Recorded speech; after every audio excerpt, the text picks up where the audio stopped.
So Apple has been struggling big time, and you don't know anything about it. What is going on, everyone? This is Amgad, and ever since Apple announced the iPhone 14 Plus, their sales on that specific device has been plummeting down the hill.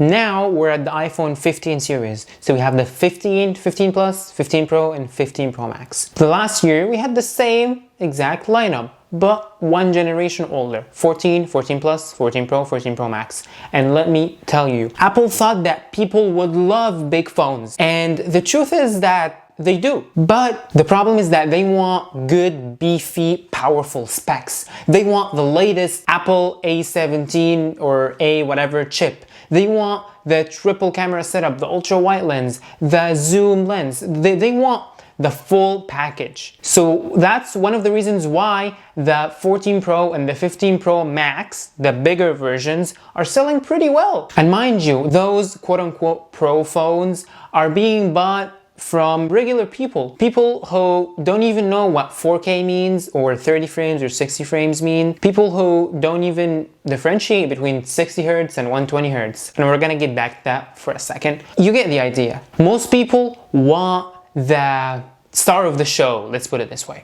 But then the other group of people wants a regular phone, right? And that's the people that buy the regular 15 and not worry so much about the plus size, because that same group of people is not a huge fan of big phones. Now, there has been a conversation on Twitter/X on what should Apple do, if they should go back to their good old days, right?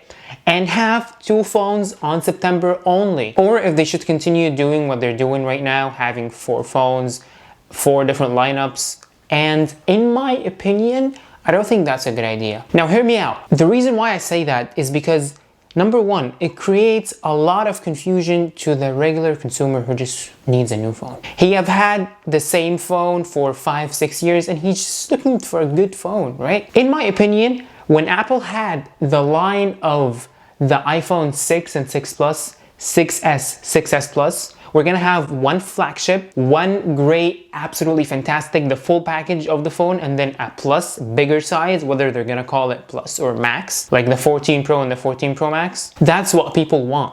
Because if you're a Pro user, you're gonna actually take advantage of the Pro features, 4K, Apple Pro Raw, Res videos, and all of the good stuff. And if you're a regular consumer using the same Pro phone, your life is not gonna get compromised by any means. All it's gonna do is gonna create a simple lineup for regular people, everyday people to use every day.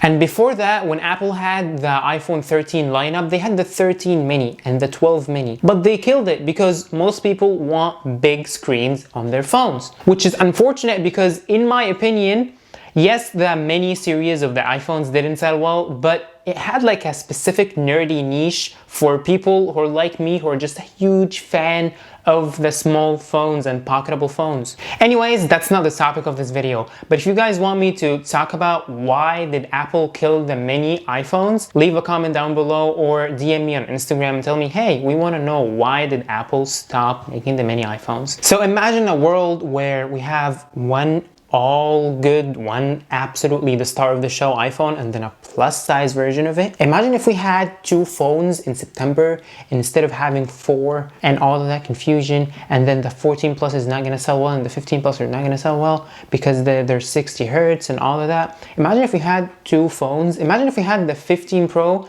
and the 15 Pro Max only. People are gonna be amazed and Apple is gonna sell a ton of units. And it's actually easier for Apple themselves. Let me tell you why. Because fewer lineups and fewer devices that you sell means that you're gonna concentrate on 2 or 3 products only, and that's it. So Apple is gonna put all of their energy and mind and everything on that Pro and Pro Max iPhone, which is absolutely amazing. And instead of getting confused, they confuse themselves, guys. Let me tell you that. By having 4 lines, it's 4 different devices, 4 different phones, and then now they use the old chipset In the iPhone 15 and 15 Plus, they use the older A16 chip, and it's just a lot of confusion and a lot of stuff. Now I know the average consumer might not care much about that, but a lot of other average consumers are confused, and we need to clear that up. Or let me rephrase that. Apple needs to clear that up. 2 phones per year, 1 small phone and 1 big phone, and that's it. Call it a day.